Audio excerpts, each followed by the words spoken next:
All right, we are minutes from the Las Vegas Strip on the doorstep of the Orleans Arena in Las Vegas. Olympia Prejudging has just wrapped up. Dan Solomon along with Shawn Ray and the historian Peter McGough. And while it was an epic battle, we knew coming in that this one had all the possibilities in the world.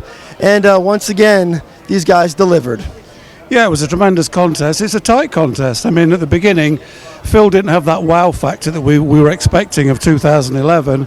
Shawn Roden looked terrific. Dexter was on, you know. But when they were compared together, I just feel in the end Phil had just a bit too much going on for everybody from certain angles, particularly from the side.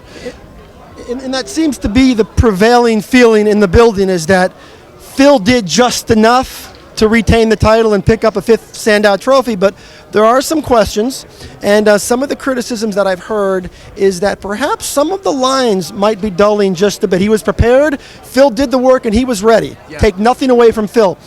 But there was just something that wasn't quite there that we've seen in prior years. Yeah, it's very hard sometimes. Once you've shown that wow, and you brought the very best of what you have, it's hard to get there year in a year again. The same as with Dorian, and the same can be said for Lee Haney. Arguably his last Olympia was Haney's best Olympia. Phil's still in the midst of it. Didn't bring the wow factor, but I still thought he brought enough muscularity, maturity, and confidence. I mean, Shawn Roden really brought it too. The problem that Shawn Roden was lacking was in the confidence. Still looks like a work in progress.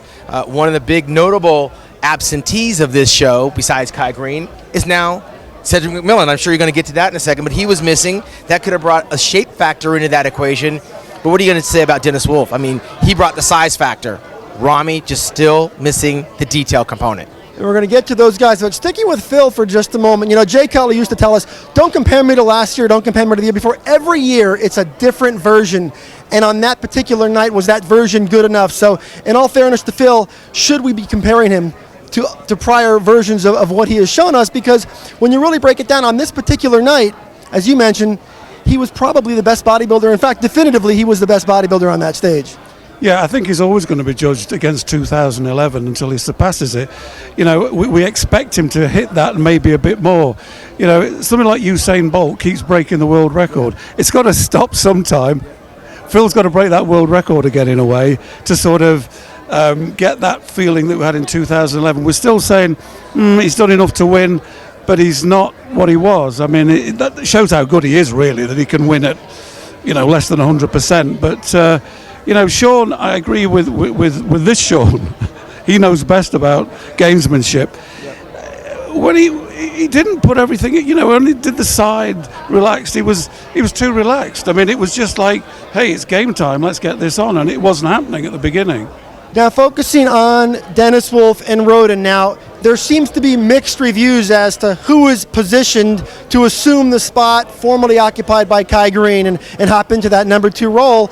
Dennis, Roden, and even Dexter's getting some votes in that conversation. Yeah, I mean, that's going to be a coin toss. This 50% was today. Tomorrow, especially after a long night of posing, with the criticism that they'll take home tonight from their trainers, looking at themselves on video, I'm sure, on social media, these guys will all be significantly different in 24 hours. And the one that changes the most may be the one that changes places the most. I mean, Dexter Jackson, what can you say about Dexter? I mean, he did come in bigger. He got better as he posed. Dennis Wolf, I think tomorrow he's going to be a lot drier and much improved by tomorrow. But that can be said across the board. So I'm looking at a totally different conditioned athletes tomorrow because the pressure is on. It's a 4-way dogfight. I still think that Phil has just enough to hang on to that title.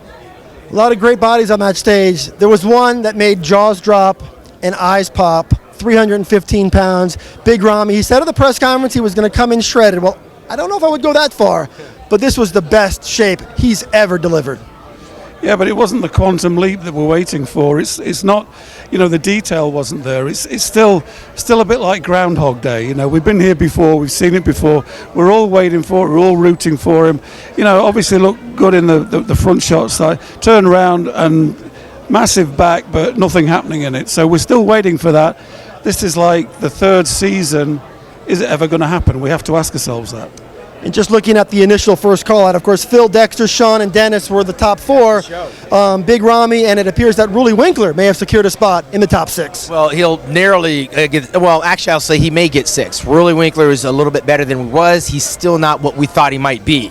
Potential, just like Big Ramy. We thought Ramy, when he came out by himself, he looks phenomenal. But when you compare him next to Dexter and Shawn, Ramy gets soft in a lot of areas. And Rolly Winkler, by default, is thrown into that 6th place. And I think Branch and a couple of other guys are fighting for that 7th spot. Nothing really to talk about, because after you get out of that top 4, I think all the guys are significantly off. It's a different competition. On the Dexter front, just for a second, I want to stay there. This was a different Dexter than we've seen. Yeah, he had talked about all the added muscle that he was going to bring in, but it was a grainier look. It was a very different Dexter than we've seen in the last few years. Yeah, I mean, part of that, I think, got to be careful here, is the aging process. That's the first time I've looked at Dexter and thought, the graininess was a byproduct of, what he's done, obviously, but maybe it was an age thing. But yeah, it's a little bit different, still very competitive. On his own, he was much bigger in the thighs and everything, but not as dry and as cut. And then when he stood next to the guys, the size thing did come into it a bit. Yeah. Well, at 45 years old, he's secured a spot, certainly in the top 4. One of the other stories that we were all sort of following was when they all came out, one of the other guys that had a lot of us talking was Branch Warren. Now, when he first walked out there, By himself. he looked spectacular. Yeah, I mean, we got to give him kudos, because from Atlantic City to now, it's a different Branch Warren. But now we know that Branch is competing against a different level of young bodybuilders up there. And I think the injuries may be taking its toll. The structure's not quite there, especially with Roden and Dexter, the way that these genetic freaks are kind of exposing the weaknesses in Branch's genetics, or lack thereof, I should say. But Branch was vastly improved for him. Hats off to him. I don't know that it's enough to crack that top 6. Peter, you broke the story at the beginning of prejudging that Cedric McMillan unfortunately wasn't able to make his way to the stage. Tell us what you know about that. Well, we were backstage, and then suddenly, I think it was Dennis James came along and said there's a rumour that Cedric's out. So Hound Dog McGough went to the source, found out, that he was ill. He'd pulled out. He felt sick yesterday and all day today. They weren't sure at that point whether he was going to hospital, but it was that bad. But definitely he was out way before the prejudging. Disappointed. It seems like Cedric's had a run of bad breaks over the years, and this was an opportunity, I thought, for him to get into the top 6. But I predicted him on your show that he would be top 6 if he took to the stage. If someone other than Kai Green were to be predicted not to be in this show, you have to go with the emotionally distant Cedric McMillan. I mean, for him, this is the biggest pressure-filled show, and you got to wonder whether or not the nerves caught up to him. Yep. Usually when you come out of prejudging, you kind of have a feeling as to where it is. Everybody's got their 1, 2, 3, 4, 5, and 6. I feel this incredible lack of clarity right now. The judges didn't really tip their hand. Roden and Wolf appeared very close. Phil may have left the door open just enough. Seems like he's probably going to hang on to the top spot. We'll find out 24 hours from now. But how do you see this thing at this point? And given the next 24 hours, are there adjustments? Is there something that you're anticipating from one of these guys to maybe make a move? I think the one that would make a move is Phil. I think he can get tighter and fuller. He must know that. I talked to Hanny after the show. I think he realises that. He's got it in him to do that. If he just fills out, everything starts to pop again. So, he's got to make that improvement. Shawn is maybe there now, as good as he can be, I think. I don't see he can do a lot more. Wolf is the one. If he comes in fuller, harder, then, the second half could be very interesting. Any other athletes that you want to draw attention to? There was a huge lineup tonight, and obviously we don't have time to break it all down. Anybody else? Victor was on that stage. It was good to see him back in Vegas. It was good to see him back on stage, but he was just another guy in the contest. And this is a former first runner-up in the Olympia, along with Branch Warren. Kind of got lost in the shuffle. We are seeing a little bit of a changing of the guard. Good to see some young guys up there in the form of Kuklo and Dallas McCarver. Clearly a long road ahead of them, but they've got the time on their side to see the future coming up. No real big surprises. I mean, Fred Biggie Smalls, we know he's an entertainer more than he is an improvement on his physique. Still a little bit watery, especially from the rear.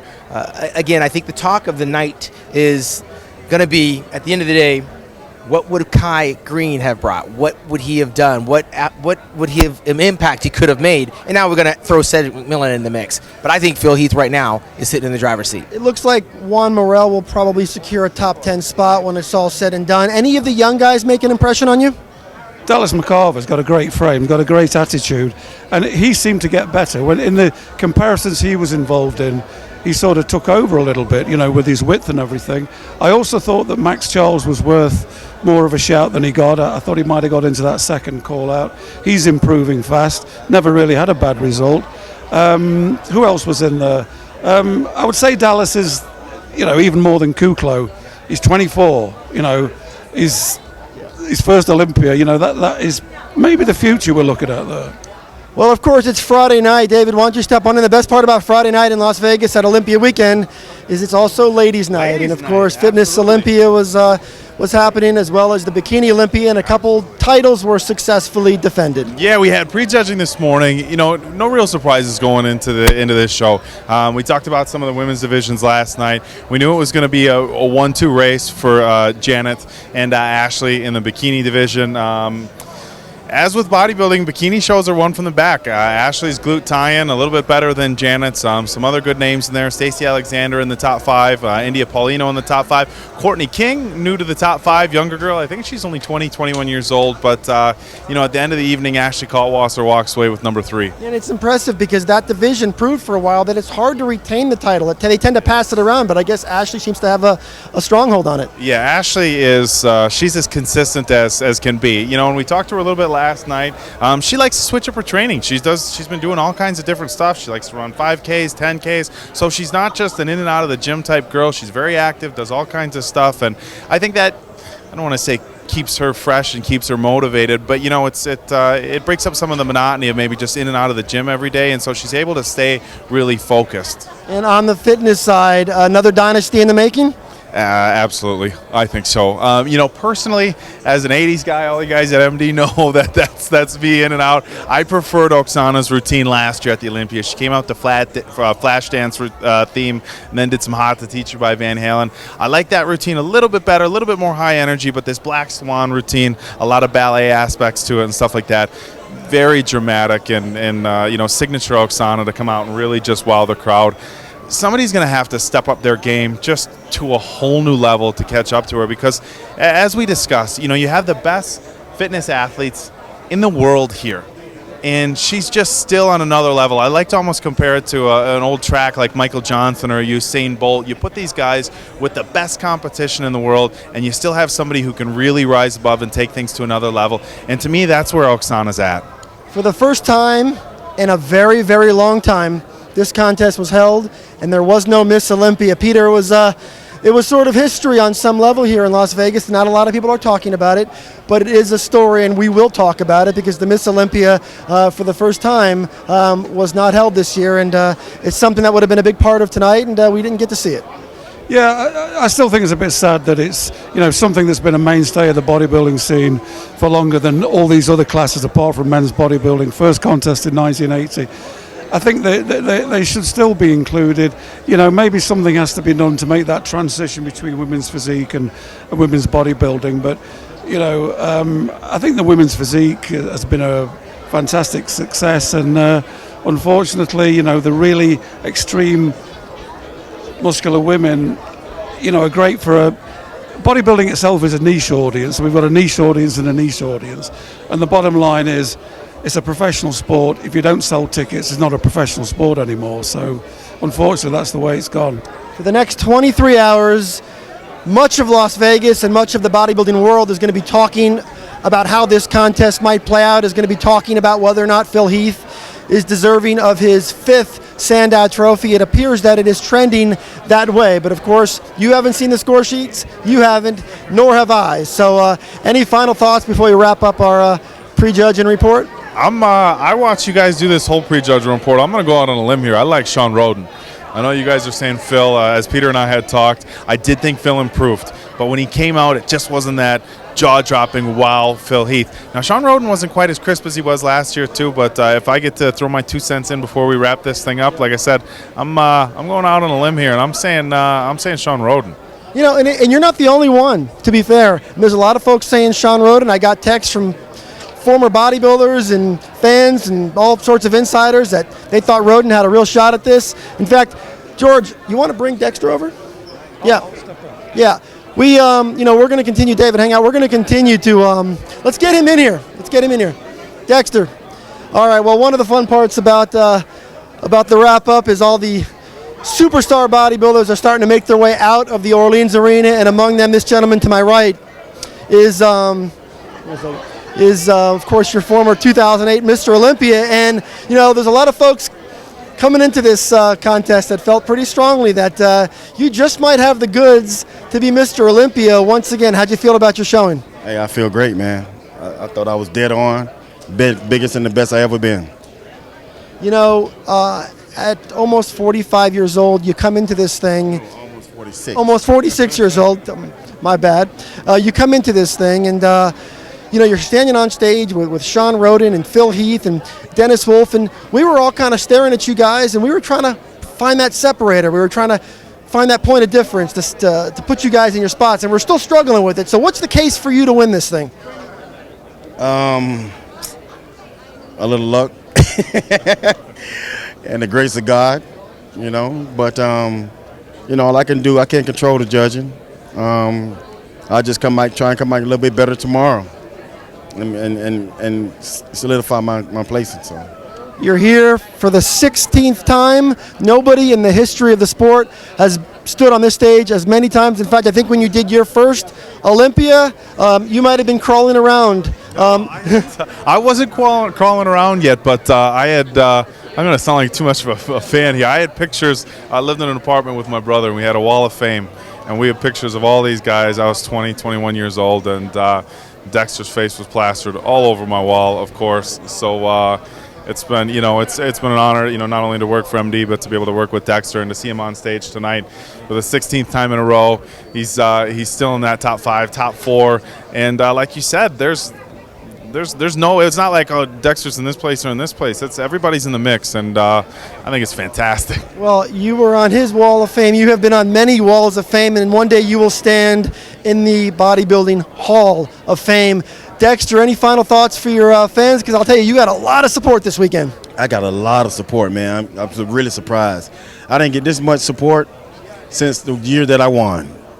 You know, the years after that, up until now, was pretty, you know, wasn't nowhere near the cheers that I got for this show. So, you know, shout out to all the people that cheer for me and all my fans out there, man. Thank you so much. Without you guys, it wouldn't be no me. How about a quick take on what you saw from Phil tonight? I thought Phil looked pretty good. He could have been a little tighter in the rear, in the back. But other than that, I thought he could end up being a little fuller. But other than that, I don't know. I think it's a close battle between the 4 of us. It's going to wrap up prejudging with the words of the Blade, a former Mr. Olympia, and a guy who suddenly has found himself in the mix once again. Thanks for hanging out with us here at musculardevelopment.com, and we're going to be back in less than 24 hours to cover the finals of the 2015 Joe Weider's Mr. Olympia.